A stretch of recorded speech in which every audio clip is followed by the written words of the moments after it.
Oi, pessoal, tudo bem? Aqui é o Bruno Fazoli, seja muito bem-vindo. E hoje estamos aqui para falar sobre as 7 etapas para construir chatbots. Por que a gente vai falar desse tema, né? Porque esse tema é extremamente importante. Aqui pela Let's Bot a gente já viu bastante coisa no mercado, a gente está trazendo então nossas visões, nossos aprendizados para compartilhar com você algumas, talvez, boas práticas, talvez também algumas grandes etapas que ajudam a gente a evitar riscos no nosso projeto. Então, seja bem-vindo. Vamos conversar sobre as 7 etapas para construir chatbots.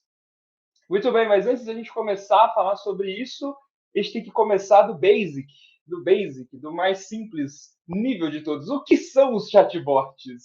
A gente está aqui, né, gente, falando sobre chatbots, no ambiente chatbot, essa questão aqui fica uma questão muito óbvia para a gente, né? Mas nem sempre é uma questão muito óbvia. Por quê? Porque quando a gente fala sobre chatbots, a gente entende que chatbot é uma tecnologia. Bom, chatbot em si, a palavra, ela veio trazer e veio explicar o que é uma nova tecnologia. Vamos colocar um bot dentro de chat.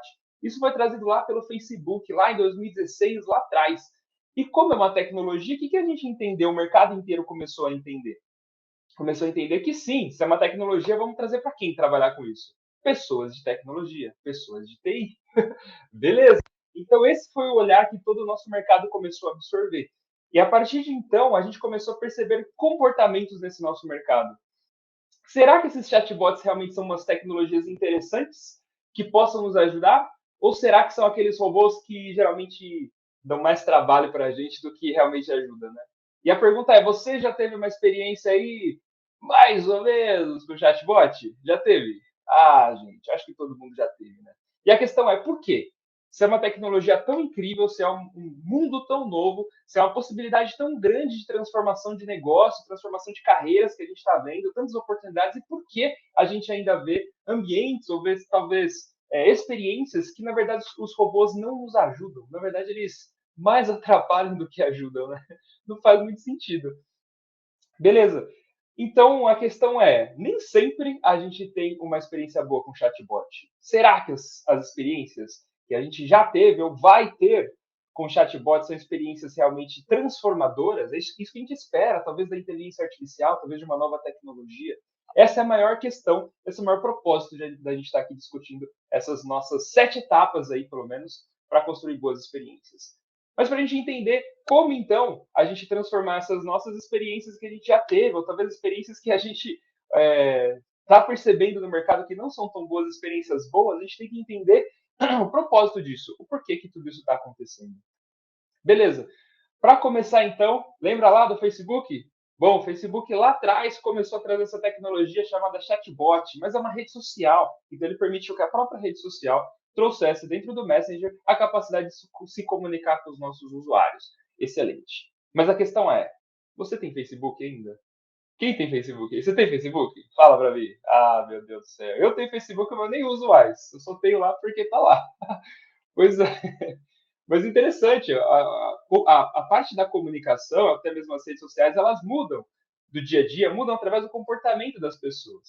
E a questão é, talvez no Facebook o nosso público tenha caído por lá, mas no Instagram cresceu. Mas é outra pergunta aí no WhatsApp, qual que é o público que tem no Brasil? O público no Brasil é gigantesco, ele é enorme. E isso é diferente de outros países também. Não quer dizer que o WhatsApp bomba aqui, ele bomba em todos os países por consequência. Né? Existem países que nem usam o WhatsApp, usa mensagem de texto, SMS. E é super efetiva a comunicação, porque a estrutura cultural é diferente em outros lugares. Mas a grande questão aqui é, primeiramente, para a gente entender como desenhar uma boa experiência com os nossos chatbots, a gente tem que entender que, basicamente, lá desde 2000, ó, no quarter que a gente está, no primeiro quarter de 2015, basicamente, o Laranjinha, que são o uso dos principais aplicativos de mensageria, superou o uso das 4 principais redes sociais do mundo. Ou seja, a parte da comunicação através de texto, através de conversa, se tornou uma grande prioridade no comportamento humano. E se tornou uma grande prioridade e oportunidade também, né, no comportamento humano. Será que pode ser interessante a gente fazer o quê? A gente automatizar tudo isso? Ah, gente, beleza. Então foi isso que aconteceu. E a partir disso, então, surgiram os chatbots e o Facebook falou assim: agora vai, humanidade, por favor aí, automatize as coisas dentro do Facebook Messenger. Então, tudo isso é extremamente técnico. Por quê? A gente está falando de tecnologia, a gente está falando de possivelmente utilizar a inteligência artificial ou não, a gente está falando de criar uma estrutura de fluxos de conversa dentro de uma plataforma tecnológica. Então, é puramente tecnologia. E como eu falou lá atrás, chatbot é uma tecnologia? É. Mas as experiências que a gente está vendo hoje em dia são experiências boas? Mais ou menos. E a gente vai entender o porquê. Mas a questão é, como que a gente cria chatbots, então? Bom, se a gente está falando que chatbot é uma tecnologia que tem todo esse escopo de mercado, essa mudança que aconteceu, bora construir chatbots como a gente constrói sistemas. Como que a gente faz isso? Através de um processo de desenvolvimento de software padrão. Ou seja, vamos criar, utilizar os mesmos processos que a gente utiliza para construir isso daqui, aplicativos e sistemas, para construir chatbots. Porque é óbvio, tecnologia, sistema é sistema, então vamos usar a mesma arquitetura, vamos usar a mesma estratégia. E foi isso que o mercado começou a fazer. Beleza. Nesse cenário, a gente pode mapear aqui algumas principais etapas da construção de chatbot, né? Quer dizer, da construção de sistemas. E essa construção de sistemas, elas envolvem o quê? Basicamente, eu tenho que falar com o meu cliente ali, eu tenho que falar é, com o meu cliente, meu usuário, para entender quais são os requisitos de negócio, é a primeira etapa. O que, que esse meu cliente precisa? Quais são os requisitos desse meu sistema que a gente está falando agora? Não de chatbot especificamente. Beleza. Depois disso, o que, que eu tenho para fazer aqui? Ó? Eu tenho para analisar. Bom, a análise seguinte é, a partir dos requisitos que eu tenho uma segunda etapa de análise, que é a análise de arquitetura. E análise de arquitetura e construção, ou seja, eu vou pegar os requisitos do meu sistema e vou começar a fazer toda a parte de configuração, de arquitetura, de desenho desse sistema. E a gente tem aqui a parte do front-end e a gente tem aqui ó, a parte do back-end. Deu ruim aqui na fonte, mas isso daqui está escrito back-end. Entenda aí por back-end. O que significa front-end e back-end? Toda a parte de tela, toda a parte de botões, olhando para o aplicativo, layout, tela, tipografia, estruturas de usabilidade através de componentes. E na parte do back-end é o quê? A parte de sistema, da lógica, das regras de negócio que eu vou aplicar dentro do meu sistema. Beleza. Além disso, tem a outra etapa da coisa, né? Assim que eu analiso os requisitos do meu cliente, assim que eu construo toda a parte de front, toda a parte de back, lógica, layout, telas, elementos, eu tenho a parte de manutenção quando esse produto vai para produção, né? Então, o que eu tenho aqui, né? O que seria o momento de sustentação do nosso software? Vai para a produção, eu tenho alguns meses de garantia, fala assim, legal, o projeto acabou, garanta para mim que esse projeto está funcionando como esperado. Então, eu estou com correção de bugs, eu tenho algumas atualizações de alguns novos requisitos que possam acontecer, tanto no front-end na tela, quanto no back-end na lógica, nas integrações desse meu sistema. Então, basicamente, a gente consegue perceber que o processo de desenvolvimento de software, de um jeito macro, falando de uma maneira mais macro, é basicamente olhar para essas três grandes etapas, executar essas etapas de uma maneira que a gente evite problemas, evite riscos, e por isso a metodologia ágil está aqui dentro. E aí, beleza, vamos construir chatbots então com essa estratégia. É um sistema, é tecnologia, beleza, vamos nessa. Show de bola. O que acontece? Quando a gente está falando de chatbots, a gente está falando do quê? A gente, na verdade, não tem a necessidade de colocar tanto esforço em front-end, na parte de tela, na parte porque a gente, na verdade, se conecta com outros elementos conversacionais, com plataformas próprias. E por outro lado, na manutenção, na correção lá dos meus bug fix, o que, que eu tenho? A mesma coisa, não tenho mais bug e manutenção de tela. Por quê? O objetivo agora é olhar para a lógica do sistema e se plugar dentro de um canal, por exemplo, WhatsApp, Facebook Messenger ou qualquer outro canal, Skype, Slack, tem tantos canais. Ou seja, a preocupação não está mais na frente, está mais atrás, na lógica. Ou seja, aparentemente, está mais fácil construir sistemas. Aqui, o que eu tenho? Bom, ao invés de me plugar, então, com esses sistemas, eu construir essas telas, eu vou simplesmente plugar nesses canais que estão aqui disponíveis para a gente. E assim, o nosso desenvolvimento desse software fica mais fácil, porque a gente tirou uma grande etapa do processo de desenvolvimento. Putz, então quer dizer que desenvolver chatbots é uma coisa mais simples do que desenvolver sistemas tradicionais e gerais, que a gente está acostumado, aplicativos? Eis a questão. Então, olhando para isso, a gente consegue perceber que o chatbot ele é multiplataforma, ele não prioriza tanto o front-end, apesar que tem canais que sejam necessários construir tudo isso também. Ele prioriza a experiência, né? Então, a experiência é o foco da nossa solução, do nosso design. É sempre olhar para a experiência do nosso usuário. Então, a gente pode dizer, será que o chatbot ele é um novo aplicativo? Se eu for pensar em construir um aplicativo, tem um jeito mais simples, menos custoso, que é basicamente construir um chatbot. Putz, interessante essa linha de raciocínio. Beleza? Mas qual que é, olhando esse escopo e olhando basicamente o que o mercado entende e entendeu há um tempo sobre essas tecnologias, então, bora construir os chatbots com essa estratégia. Excelente, é uma estratégia mais enxuta, ou seja, nossa fábrica de software, nossas empresas de construção de software vai ter mais demanda de soluções. E quando os bots foram construídos, então, a partir desse olhar, o que aconteceu? Aconteceu basicamente isso. Robozinhos que foram construídos de um jeito bem. Eita, nós! Problemas aconteceram. Não é que eles foram construídos de um jeito ruim, mas basicamente o processo de desenvolvimento de bots, de chatbots, se aprendeu na prática e em produção, que é diferente do processo de desenvolvimento de aplicativos no geral. Então as experiências eram assim, né? Simulando aqui um chatbot. Por isso que as experiências que você já teve com os chatbots também pode não ter sido uma experiência muito boa. E eis o problema, eis a questão. Se a gente usa essa mesma estratégia de construção de software para dentro dos nossos chatbots, a gente tem experiências ruins. E não é isso que queremos. Então, como então a gente consegue construir experiências excelentes? Experiências que vão surpreender os nossos usuários e ainda mais crescer as nossas empresas e nossos negócios, né? Nossas carreiras também. Então, para isso, a gente tem que pegar esse mesmo processo que a gente tinha conversado e começar a analisar ele de outro olhar, né? Basicamente o quê? O que eu tenho aqui, né, no meu back-end, né? Essa letra meio estranha, a fonte que deu ruim, mas tudo bem, entenda que está escrito back-end por aqui. E aqui na parte das plataformas, o que eu tenho dentro do meu back-end? Front-end tela, back-end lógica e integrações. O que eu tenho na parte de lógica e integrações? Regras de negócio e codificação que eu tenho. Eu tenho lá dentro um novo escopo, plataformas de inteligência artificial. Essas plataformas de inteligência artificial, até então, a gente não usava para construir software tradicionais. E aqui, essas plataformas, ela tem um outro tipo de comportamento. Ela trabalha não mais com 0 e 1, com lógica verdadeira e falsa, ela trabalha basicamente com lógica estatística, é um outro escopo. Né? Então, a gente tem um outro cenário aqui dentro. A gente tem que considerar esse cenário aqui também, se o meu chatbot for usar inteligência artificial. Muito bem, a gente tem uma nova camada por aqui. E essa nova camada, ela pressupõe o quê? Que se eu tenho uma necessidade rápida de ficar sempre treinando o meu bot, sempre fazendo etapa de curadoria, sempre fazendo essa análise, eu tenho que fazer o quê? Os meus requisitos do meu usuário, do meu cliente, que era uma etapa inicial, que ela era começo, meio e fim de projeto, ela passa a ser uma etapa constante. Ou seja, a gente tem que trazer ela aqui para baixo, porque em todos os momentos eu vou ter que fazer uma análise dos meus requisitos. E essas análises dos meus requisitos é algo que eu tenho que sempre analisar, porque eu sempre vou ter que evoluir. Ou seja, minhas plataformas de IA, elas precisam passar por etapas de maturidade. E o meu negócio passa por etapas de maturidade em conjunto. Muito bem. Mas quando eu coloco essas plataformas de inteligência artificial, o que eu tenho? O que eu estou comentando, a gente tem que treinar essas plataformas. Elas por si só não fazem nada, né? A gente tem que ter um trabalho muito intenso por trás.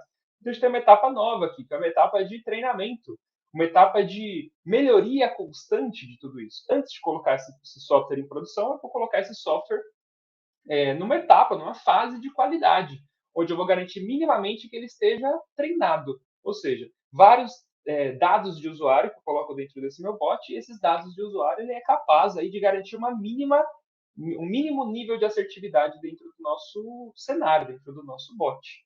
Beleza? Então, a gente tem essa etapa nova, que é a etapa de treinamento.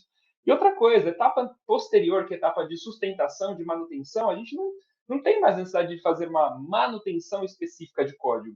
É uma coisa constante, contínua. Então, a manutenção ela passa a virar o quê? Curadoria. Ela começa a ver uma etapa onde eu vou ter que analisar o que deu certo e o que deu errado e realmente fazer uma curadoria desses dados. Curadoria para entender se o que eu programei da minha regra de negócio, talvez no meu canal, talvez na experiência, faz sentido para esse usuário e mudar constantemente. Desambiguar o meu software. E aí, beleza, olhando para isso, o que a gente já tem? A gente tem um escopo onde a gente envolve tecnologia, envolve plataformas de inteligência artificial, olhando para a tecnologia. Excelente. Exemplo, o usuário fala assim para o bot, me acorda às 7 da manhã? O bot fala assim, beleza, acorda.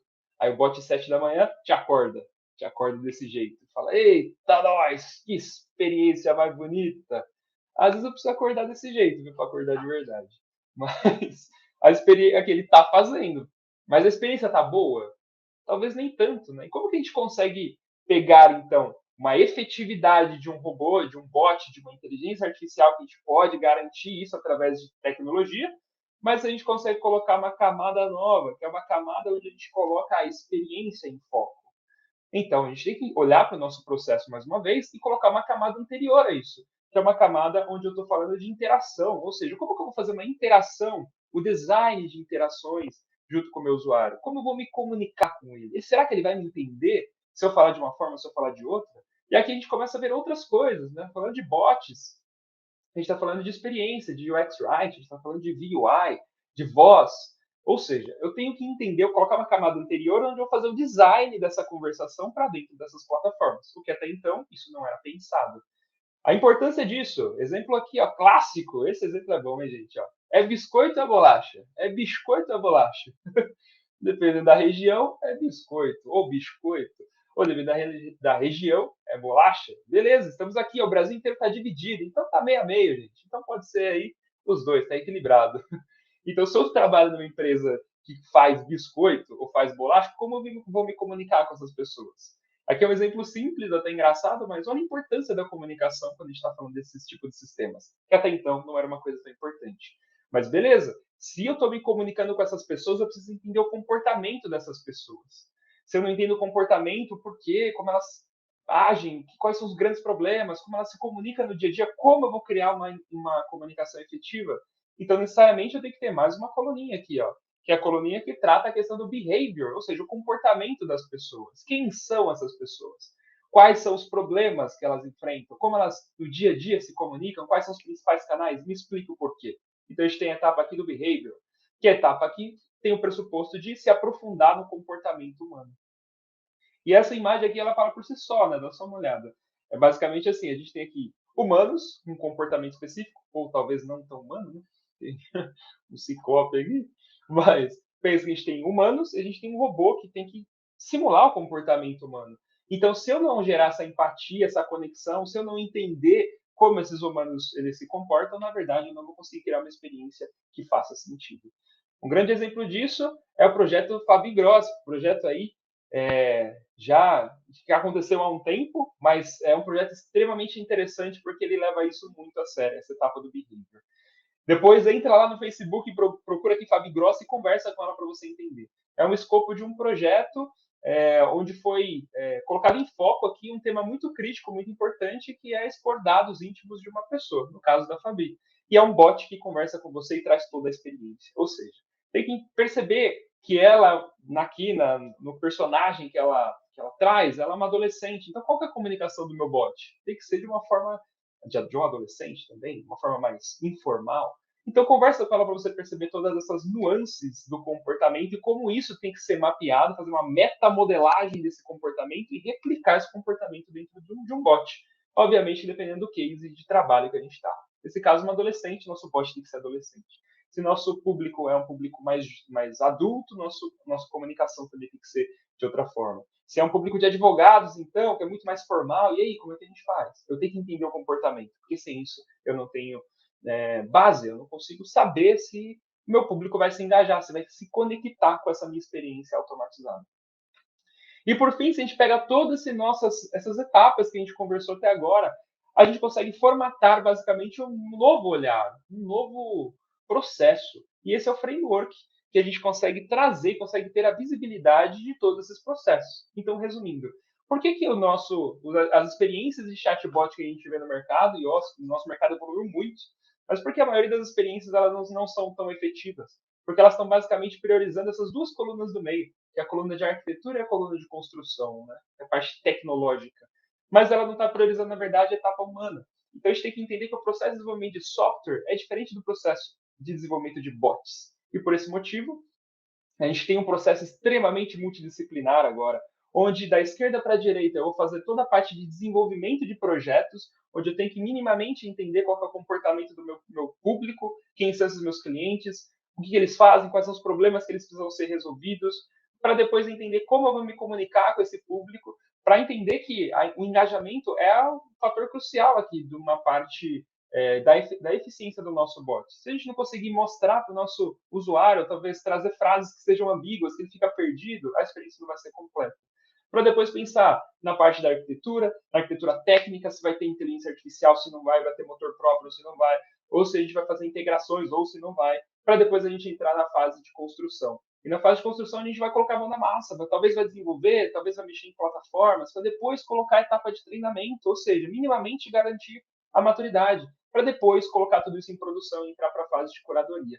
Isso, e abaixo de tudo isso, né, sendo o alicerce de tudo, o que a gente tem aqui? É o negócio, né? E o negócio fala do quê? De custo.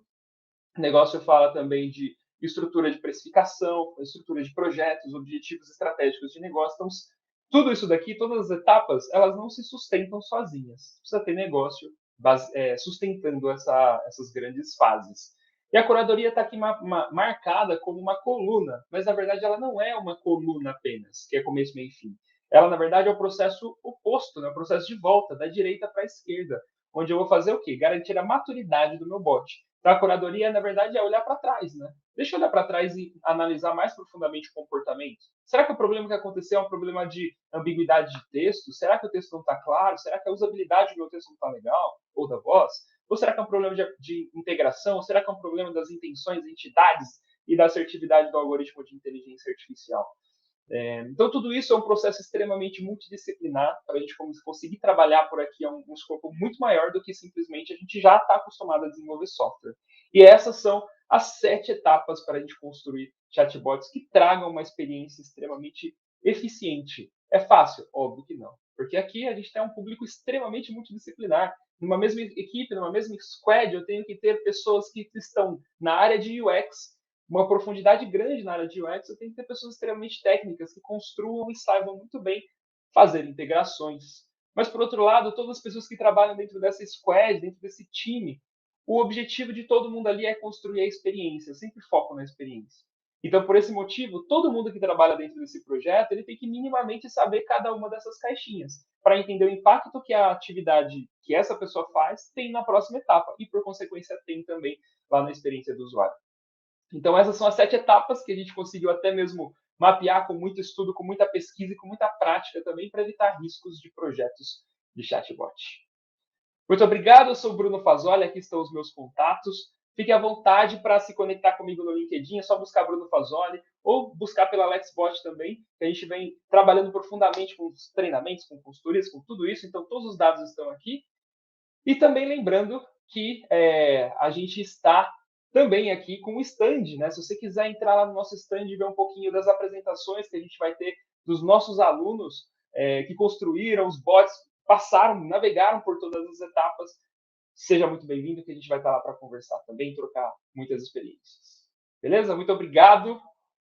Espero sua conexão.